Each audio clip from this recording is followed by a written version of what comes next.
بسم الله الرحمن الرحيم.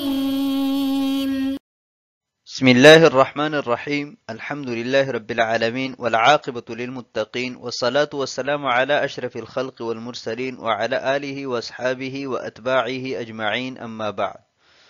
عزیز طلبہ، آج کتاب الہدایہ جو ثالث کا سبق نمبر 107 ہے،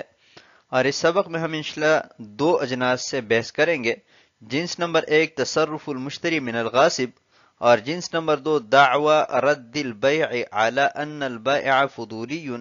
اور کتاب کے عبارت فَإِن باعه المشتری سے لے کر وَسَنُبَيِّنُهُ فِي الْغَصْبِ انشاء اللہ تعالی تک ہوگی۔ آتے ہیں سبق کے متعلق اصول کی طرف۔ تو اصل نمبر 1 الدعوی یبطل بالتناقض ولا یبطل الاقرار به، کہ دعوی تناقض کی وجہ سے باطل ہو جاتا ہے لیکن اقرار وہ تناقض سے باطل نہیں ہوتا۔ اصل نمبر 2 العلم بالاستحقاق لا يمنع الرجوع، کہ استحقاق کا علم یہ رجوع ثمن کے لیے مانع نہیں ہے۔ اصل نمبر 3 شرط الرجوع بثمن على البائع الا يكون المبيع سالما للمشتری، رجوع بالثمن بائع پر اس کے لیے شرط یہ ہے کہ مبیع یہ مشتری کے لیے سالم نہ ہو۔ آتے ہیں سبق کے متعلقہ فصول کی طرف۔ تو جنس ہے تصرف المشتری من الغاصب۔ درس سابق میں اس جنس کے چند متعلقہ فصول اور یہی فصول ہم ذکر کر چکے ہیں، اور یہ فصول چونکہ اس عبارت کے بھی متعلق ہے لہٰذا یہاں پر دوبارہ ذکر کرتے ہیں۔ تو فصل نمبر 1 المشتری من الغاصب قتل العبد ثم جاز المالک، تو اس صورت میں بے باطل ہے کیونکہ محل معدوم ہے۔ فصل نمبر 2 المشتری من الغاصب قتل العبد ثم ادى الغاصب الضمان، تو اس صورت میں بھی محل کے نہ ہونے کی وجہ سے یہ بے باطل ہوگی۔ فصل نمبر 4 المشتری من الغاصب باع العبد ثم ادى الغاصب الضمان، تو اس صورت میں بے نافذ ہو جائے گی۔ فصل نمبر 4 المشتری من الغاصب باع العبد ثم اجاز المالک، تو اس صورت میں بھی بے نافذ ہو جائے گی۔ جنس نمبر 2 دعوی رد البیع علی ان البائع فضولی، تو اس جنس کو بھی دو فصول میں تقسیم کیا ہے۔ فصل نمبر 1 اقامت المشتری البینۃ علی اقرار البائع او المالک بعد البیع، تو اس صورت میں مشتری کا یہ بینہ قبول نہیں ہوگا تناقض کی وجہ سے، اور تناقض کی تفصیل انشاءاللہ عبارت میں آ جائے گی۔ فصل نمبر 2 فصل التصادق، بائع اور مشتری نے ایک دوسرے کی تصدیق کی تو اس صورت میں قاضی صاحب فسخ پر فیصلہ فرمائیں گے۔ آتے ہیں اگلی عبارت کی طرف۔ قال فإن باعه المشتري من آخر ثم جاز المولى البيع الأول لم يجوز البيع الثاني لما ذكرنا، ولأن فيه غرر الانفساخ على اعتبار عدم الإجازة في البيع الأول والبيع يفسد به بخلاف الاعتاق عندهما لأنه لا يؤثر فيه الغرر۔ قال فإن لم يبيعه المشتري فمات في يده أو قتل ثم أجاز البيع لم يجوز، لما ذكرنا أن الإجازة من شرطها قيام المعقود عليه وقد فات بالموت، وكذا بالقتل إذ لا يمكن إيجاب البدل للمشتري بالقتل حتى يعد باقيا ببقاء البدل، لأنه لا ملك للمشتري عند القتل ملكا يقابل بالبدل فتتحقق الفوات،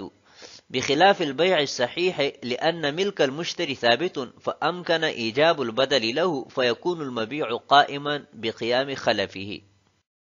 پس اگر مشتری نے عبد مغصوب کسی اور کے ہاتھ فروخت کیا پھر مولا نے اجازت دے دی تو دوسری بے جائز نہیں ہے، اس دلیل کی بنا پر کہ جو ہم ذکر کر چکے، اور اس لیے کہ بے اول میں اجازت کے نہ ہونے کا اعتبار کرتے ہوئے اس میں فسخ ہونے کا دھوکہ ہے اور اس سے بے فاسد ہوتی ہے، برخلاف اعتاق کے شیخین کے نزدیک، کیونکہ اس میں دھوکہ مؤثر نہیں ہے۔ اور اگر مشتری نے غلام فروخت نہیں کیا اور اس کے قبضہ میں مر گیا یا قتل کیا گیا پھر مالک نے اجازت دے دی تو ہماری ذکر کردہ دلیل کی وجہ سے بے جائز نہ ہوگی کہ اجازت کے لیے معقود علیہ کا قائم ہونا یہ شرط ہے، حالانکہ وہ موت کی وجہ سے فوت ہوا اور اسی ہی طرح قتل کی وجہ سے بھی، کیونکہ قتل کی وجہ سے مشتری کے لیے بدل واجب کرنا ممکن نہیں ہے تاکہ بدل کے باقی رہنے کی وجہ سے اصل کو باقی مانا جائے، اس لیے کہ مشتری کے لیے ایسی ملکیت نہیں ہے کہ جو قتل کے وقت بدل کے مقابل ہو، اس لیے فوات متحقق ہو جائے گا، برخلاف بے صحیح کے، کیونکہ اس میں مشتری کی ملکیت ثابت ہے، پس اس کے لیے بدل کا واجب کرنا ممکن ہے، لہذا اس کے نائب کے قائم مقام ہونے سے مبی موجود تصور ہوگی۔ فَإِن بَاعَهُ الْمُشْتَرِي، یہاں سے مسئلہ بیان کیا گیا ہے کہ اگر مشتری من الغاصب عبد مغصوب کو کسی اور کے ہاتھ فروخت کریں اور پھر مولا اجازت دے دیں، تو مولا کی اجازت کی وجہ سے مشتری من الغاصب کی بے یہ جائز نہیں ہوگی۔ ایک دلیل تو ہم سابق میں بیان کر چکے ہیں کہ مولا کی اجازت کی وجہ سے غاصب کی ملکیت قطعیہ ثابت ہو جاتی ہے، اور مشتری من الغاصب کی ملکیت اس عبد میں وہ موقوف ہے جو کہ ناقص ہے، تو جب ملکیت قطعیہ ملکیت ناقصہ پر طاری ہو جاتی ہے تو اس کو باطل کر دیتی ہے۔ اور دوسری دلیل یہ ہے کہ اس میں غرر انفساخ ہے، بئی طور کہ مالک اگر اجازت نہ دے تو عقد فسخ ہو جائے گا، تو ہر وہ عقد کہ جس میں غرر انفساخ ہو وہ منعقد نہیں ہوتا۔ بخلاف الاعتاق عندہما، البتہ شیخین کے ہاں اعتاق وہ اس لیے نافذ ہو جاتا ہے کہ اعتاق پر غرر انفساخ وہ مؤثر نہیں ہے، کہ جیسے بے غرر انفساخ کی وجہ سے باطل ہو جاتی ہے تو اعتاق غرر انفساخ کی وجہ سے باطل نہیں ہوتا۔ قال فَإِن لَّمْ يَبِعْهُ الْمُشْتَرِي فَمَاتَ فِي يَدِهِ، یہ دوسری صورت ہے کہ مشتری من الغاصب اس عبد کو فروخت نہ کریں بلکہ اسی کے قبضہ میں وہ فوت ہو جائے یا قتل کیا جائے، اور پھر مولا غاصب کی بے کی اجازت دے دے تو یہ اجازت غیر معتبر ہے، کیونکہ سابق میں ہم بیان کر چکے ہیں کہ اجازت یہ عقد میں تصرف کا نام ہے، لہذا اس کے لیے عقد کا باقی رہنا یہ ضروری ہے، اور عقد کا باقی رہنا یہ موقوف ہے معقود علیہ کے باقی رہنے پر۔ یہاں پر معقود علیہ فوت ہوا ہے یا قتل کیا گیا ہے تو اس کے فوت ہونے کی وجہ سے عقد باقی نہیں رہا، اور اجازت چونکہ عقد میں تصرف کا نام ہے تو یہاں پر عقد ختم ہوا ہے، لہذا اجازت غیر معتبر ہے۔ وَكَذَا بِالْقَتْلِ، اور اسی طرح اگر عبد قتل کیا گیا ہے تو اس صورت میں بھی معقود علیہ ختم ہوا ہے، کیونکہ مبدل تو قتل کر دیا گیا، عبد تھا وہ ختم ہوا، لیکن اس کا بدل بھی اس کے قائم مقام نہیں ٹھہرایا جا سکتا، کیونکہ اس صورت میں اس عبد مقتول میں مشتری کی ملکیت موقوف ہے اور ملکیت موقوفہ کا کوئی عوض نہیں ہوتا، تو مبدل تو پہلے سے ختم ہوا ہے اور بدل بھی یہاں پر واجب نہیں ہو سکتا، لہذا معقود علیہ ختم ہوا، جس کے ختم ہونے کی وجہ سے عقد بھی باقی نہ رہا، اور عقد کے باقی نہ رہنے کی وجہ سے اجازت کا بھی کوئی اعتبار نہیں ہوگا۔ بخلاف البیع الصحیح، البتہ بے صحیح کی صورت میں اگر یہ معاملہ پیش آ جائے، یعنی قبل القبض عبد کو قتل کیا جائے یا وہ فوت ہو جائے تو بے فاسد نہیں ہوگی، کیونکہ عقد صحیح کی وجہ سے مشتری کی ملکیت من کل الوجوہ ثابت ہے، لہذا مبدل کا بدل یہاں پر واجب کرنا یہ ممکن ہے، تو بدل مبی کے قائم مقام بن جائے گا اور عقد درست رہے گا، لیکن مشتری کو یہ اختیار حاصل ہوگا چاہے وہ بدل لیں اور چاہے نہ لیں۔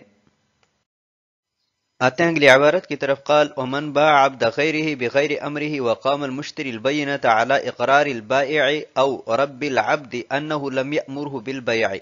واراد به رد البيع لم تقبل بينته للتناقض في الدعوة اذ الاقدام على الشراء اقرار منه بصحته والبينة مبنية على صحة الدعوة. قال وإن أقر البائع بذلك عند القاضي بطل البيع إن طلب المشتري ذلك، لأن التناقض لا يمنع صحة الإقرار وللمشتري أن يساعده على ذلك فيتحقق الاتفاق بينهما، فلهذا شرط طلب المشتري. قال رضي الله عنه وذكر في الزيادات أن المشتري إذا صدق مدعيه ثم قام البينة على إقرار البائع أنه للمستحق تقبل، وفرقوا أن العبد في هذه المسألة في يد المشتري وفي تلك المسألة في يد غيره وهو المستحق، وشرط الرجوع بثمن ألا تكون العين سالمة في يده للمشتري.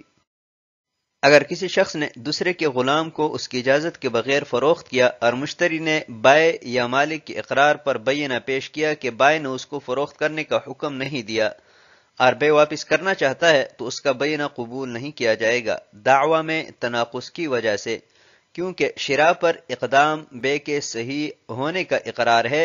اور بینہ کی بنا دعوی کے صحیح ہونے پر ہے۔ اور اگر بائع نے قاضی کے پاس اس کا اقرار کیا تو مشتری کے مطالبہ پر یہ بے باطل ہو جائے گی، اس لیے کہ تناقض اقرار کے صحیح ہونے کے لیے مانع نہیں ہے۔ پس مشتری کو خیار ہے کہ وہ بائع کی اس معاملہ میں مدد کریں تو ان دونوں کے مابین اتفاق پیدا ہو جائے گا، پس اسی وجہ سے مشتری کے مطالبے کی شرط لگائی۔ صاحب ہدایہ نے فرمایا کہ زیادات میں مذکور ہے کہ مشتری نے جب اپنے مدعی کی تصدیق کی پھر بائع کے اقرار پر بینہ پیش کیا کہ مبیع مستحق کے لیے ہے تو بینہ قبول کیا جائے گا۔ اور فرق یہ بیان کیا گیا ہے کہ غلام اس مسئلہ میں مشتری کے قبضہ میں ہے اور اس مسئلہ میں غیر کے قبضہ میں ہے اور وہ مستحق ہے، اور رجوب ثمن کے لیے شرط یہ ہے کہ عین مشتری کے لیے سالم نہ ہو۔ ومن باع عبد غیرہ بغیر امرہ، اس عبارت میں یہ مسئلہ بیان کیا گیا ہے کہ ایک شخص نے کسی کے غلام کو اس کی اجازت کے بغیر فروخت کیا، خریدنے کے بعد مشتری بائع سے کہتا ہے کہ آپ نے خود ہی اس بات کا اقرار کیا ہے کہ عبد میرا نہیں ہے کسی اور کا ہے، لہٰذا اس بیع کو میں ختم کرنا چاہتا ہوں، غلام واپس کرنا چاہتا ہوں، یا مشتری یہ دعویٰ کریں کہ اس عبد کے مالک نے یہ اقرار کیا ہے کہ یہ عبد میرا ہے، لہٰذا میں بیع رد کرنا چاہتا ہوں، اور اس اقرار پر بینہ بھی پیش کر دیا، تو کیا مشتری کا یہ بینہ قابل قبول ہے کہ نہیں ہے؟ تو فرماتے ہیں کہ یہ بینہ مردود ہے، اس پر کوئی فیصلہ مرتب نہیں ہوگا۔ للتناقض فی الدعوی، اور اس کی دلیل یہ ہے کہ مشتری کے دعوی میں تناقض ہے اور دعوی کے باب میں تناقض یہ مبطل ہے۔ تناقض بئی طور ہے کہ جب بے پر اقدام کیا تو اقدام کرنا اس بات کی دلیل ہے کہ مشتری اس عقد کو صحیح سمجھتا ہے اور اس بائع کا عبد مملوک سمجھ کر خرید رہا ہے، اور پھر کہہ رہا ہے کہ یہ عقد درست نہیں ہے کیونکہ عبد آپ کا نہیں ہے، یا مالک کا کہہ رہا ہے کہ یہ عبد میرا ہے، تو ابھی ان دونوں باتوں میں تناقض ہے اور تناقض کی وجہ سے دعویٰ وہ باطل ہو جاتا ہے، اور بینہ کے لیے دعوی صحیحہ کا ہونا ضروری ہے، تو جب دعویٰ باطل ہوا بینہ بلا بنیاد رہا اور قابل قبول نہیں ہوگا۔ قال وَإِنْ أَقَرَّ الْبَائِعُ بِذَلِكَ عِنْدَ الْقَاضِ، اسی ہی ذکر کردہ صورت میں اگر بائع قاضی کے سامنے پیش ہو کر اس بات کا اقرار کریں کہ ہاں میں نے اس عبد کے مالک کی اجازت کے بغیر یہ عقد کیا ہے، تو اس صورت میں مشتری کے طلب کرنے پر یہ بے باطل ہو جائے گی۔ تو اس عبارت میں دو باتیں ہیں، پہلی بات یہ کہ یہاں پر بائع کے قول میں بھی تناقض موجود ہے لیکن اس کے باوجود بھی اس کا قول معتبر ہے، اور دوسری بات یہ کہ نقض بے کے لیے مشتری کا طلب کرنا یہ کیوں ضروری ہے۔ تو پہلی بات کہ بائع کے قول میں تناقض ہے، تناقض بئی طور ہے کہ جب بائع نے عقد پر اقدام کیا تو یہ اقدام علی العقد یہ صحت بے کا متقاضی ہے، اور بائع کا اقرار یہ فساد بے کا متقاضی ہے، تو ان دونوں میں تناقض کے باوجود بھی بائع کا قول بائع کا اقرار کیوں معتبر ہے؟ تو صاحب ہدایہ فرماتے ہیں کہ اقرار کے باب میں تناقض یہ غیر مضر ہے۔ وَلِلْمُشْتَرِي أَن يُسَاعِدَهُ، اور دوسری بات کہ مشتری کا مطالبہ کرنا نقض بے کے لیے کیوں ضروری ہے؟ تو صاحب ہدایہ فرماتے ہیں کہ مشتری کا مطالبہ کرنا یہ اس لیے ضروری ہے کہ بائع نے جو اقرار کیا وہ اقرار حجت قاصرہ ہے، وہ اس کی ذات تک محدود ہے، مشتری پر وہ حجت نہیں ہے، اور اس مبیع کے ساتھ چونکہ مشتری کا بھی حق متعلق ہے لہذا مشتری کا مطالبہ بھی ضروری ہے، تو جب مشتری نے بھی مطالبہ کیا تو دونوں کے مابین اتفاق متحقق ہو جائے گا اور عقد قاضی صاحب فسخ کر لیں گے۔ قال رضی اللہ عنہ وذکر فی زیادات، صاحب ہدایہ فرماتے ہیں کہ زیادات میں ایک مسئلہ مذکور ہے کہ مشتری جب اپنے مدعی کی تصدیق کریں، مثلا زید نے احمد کو ایک غلام فروخت کیا، اور پھر عمر نے احمد پر دعویٰ کیا کہ آپ کے قبضہ میں جو غلام ہے یہ میرا ہے، احمد نے تصدیق کر دی کہ ہاں یہ عبد آپ کا ہے، اور پھر احمد نے اس بات پر بینہ پیش کیا کہ زید نے خود اقرار کیا ہے کہ یہ عبد یہ عمر کا ہے، اس صورت میں احمد کا یہ دعویٰ اور بینہ مقبول ہے، اگرچہ اس میں تناقض موجود ہے۔ تناقض اس وجہ سے ہے کہ اقدام علی الشراء اس بات کا متقاضی ہے کہ عقد درست ہو، اور اس کا جو قول ہے کہ زید نے اقرار کیا تھا یہ قول متقاضی ہے اس بات کا کہ عقد فاسد ہو، تو اس تناقض کے باوجود بھی یہ عقد درست ہے اور اس کا بینہ یہ قبول کیا جاتا ہے۔ اور جمع الصغیر کی روایت میں مشتری کا بینہ وہ مردود ہے، تو دونوں صورتوں میں مشائخ نے فرق یہ بیان فرمایا ہے کہ جمع الصغیر کی صورت میں عبد وہ مشتری کے قبضہ میں ہے، لہذا اس کے لیے مبی سلامت رہی، تو مشتری کو یہ حق حاصل نہیں ہے کہ وہ بائع پر رجوع بالثمن کریں، کیونکہ رجوع بالثمن کے لیے مبی کا سالم نہ ہونا یہ ضروری ہے۔ اور زیادات کی روایت میں عبد وہ مستحق کے قبضہ میں ہے، لہذا مشتری کے لیے مبی سلامت نہ رہی تو اس کو رجوع بالثمن کا حق حاصل ہے۔ آتے ہیں اگلی عبارت کی طرف، قال ومن باع دارا لرجل وادخلها المشتري في بنائه لم يضمن البائع عند ابي حنيفه رحمه الله تعالى، وهو قول ابي يوسف رحمه الله تعالى آخرا، وكان يقول اولا يضمن البائع وهو قول محمد رحمه الله تعالى، وهي مسألة غصب العقار وسنبينه في الغصب ان شاء الله تعالى، والله تعالى اعلم بالصواب۔ اور اگر کسی نے دوسرے کا مکان فروخت کیا اور مشتری نے اسے اپنے مکان میں شامل کر لیا تو بائع امام صاحب کے ہاں ضامن نہیں ہوگا، اور یہی امام ابو یوسف رحمہ اللہ تعالی کا آخری قول ہے،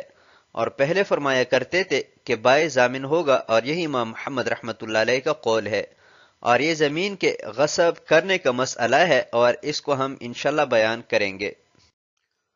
ومن باع دارا لرجل، اس عبارت میں مسئلہ بیان کیا گیا ہے کہ ایک شخص نے کسی کے مکان کو اس کی اجازت کے بغیر فروخت کیا اور مشتری نے اس مکان کو اپنی جائیداد میں ضم کر لیا، تو امام صاحب کے ہاں بائع ضامن نہیں ہوگا، کیونکہ امام صاحب کے ہاں غیر منقولہ چیزوں پر غصب یہ ثابت نہیں ہوتا، اور امام ابو یوسف رحمۃ اللہ علیہ کا قول بھی امام صاحب کے ساتھ ہے، اور پہلے امام ابو یوسف رحمۃ اللہ علیہ کا قول یہ تھا کہ بائع ضامن ہوتا ہے، اور یہی امام محمد رحمۃ اللہ علیہ کا قول ہے، اور امام محمد رحمۃ اللہ علیہ کے ہاں بائع ضامن اس لیے ہوتا ہے کہ ان کے ہاں غیر منقولہ جائیداد کا غصب یہ ممکن ہے، اور یہ مسئلہ چونکہ عقار کے غصب کے متعلق ہے، لہذا اس پر کتاب الغصب میں تفصیلی بات کریں گے۔ تو آج کے سبق کو اسی پر ختم کرتے ہیں۔ والسلام علیکم ورحمۃ اللہ وبرکاتہ۔